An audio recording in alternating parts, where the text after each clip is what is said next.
Good morning, and welcome to another episode of Brewin on Broad Street.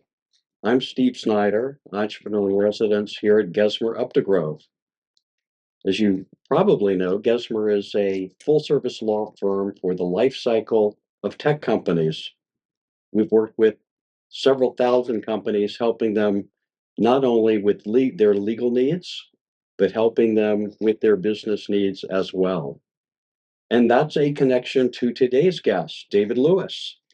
David is a mentor, advisor, a great friend, and welcome. Thank you for being here. Also a 2-decade client of the firm. Thanks for the invite. It's great to be here. That's when I was 12. You started. Okay. Too.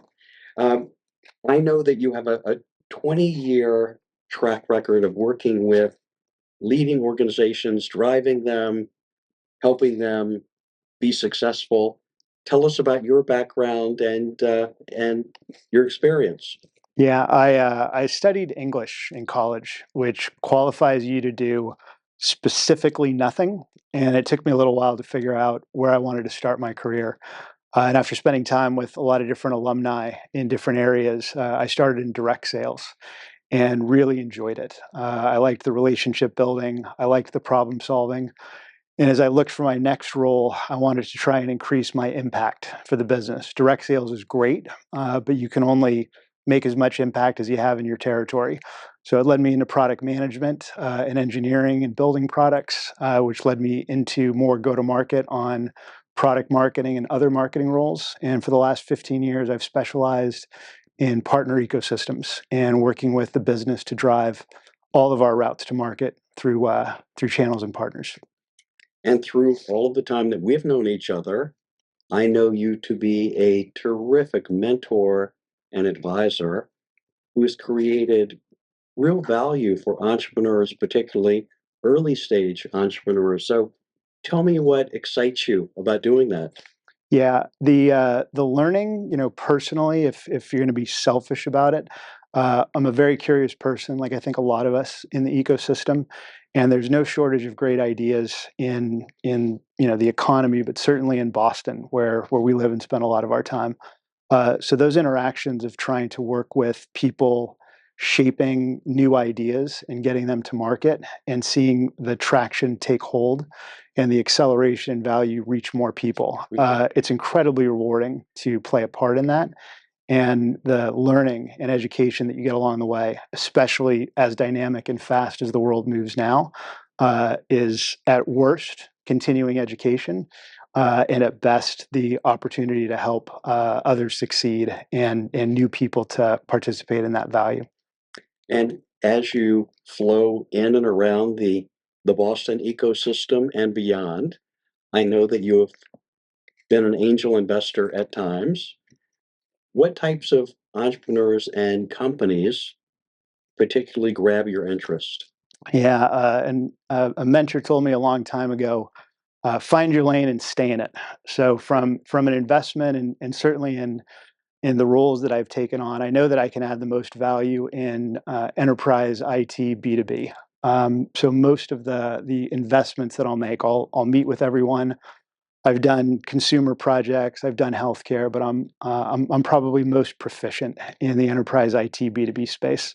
And what excites me about there is how fast it's changing. We're in this new era of AI, but everyone is still expecting value. So how do you take ideas both locally and in a local Boston city where we have a very global reach? So how do you accelerate the adoption of new technologies and new ideas because the world needs them? And anything that is helping the companies that run the world operate better, save more money, do more with creating more opportunities for people. It's really easy to wake up every day excited about helping with all that. And understanding that speed that you speak of, what advice would you give to first-time entrepreneurs that are really focused on scaling and have a need to raise money? Yeah, I always advise entrepreneurs to think very carefully about two things. The the excellence of the solution. You want to have differentiation in a market. It's very crowded. And so you've got to build a great product. And that's a lot of what we have in Boston. It's a very technically oriented founders community. But what's equally important, and you have to give a lot of thought to, are your systems. So how do you know if you're behind plan, on plan, or ahead of plan? So you've got to be very data driven, but you have to have the systems in place to help you do that. The other piece is making sure that the excellence you bring is surrounded by excellence that you need in other areas. SMART is very situational. None of us are good at everything. And so the more as an entrepreneur you can surround yourself with people who aren't good at the same things as you, but bring help, that will help you scale better and faster and avoid a lot of the mistakes that I and others have made in our careers. And that goes for an inside team as well as an outside team of advisors. I think so. I think if you're looking around the table and everyone is very similarly skilled as you, experienced as you, that's probably not the best recipe for fastest success. I think what you want is shared cultures, the ability to operate well together, respect, but also great diversity of proficiency. So we're going to pause on business focused. Tell me about hobbies.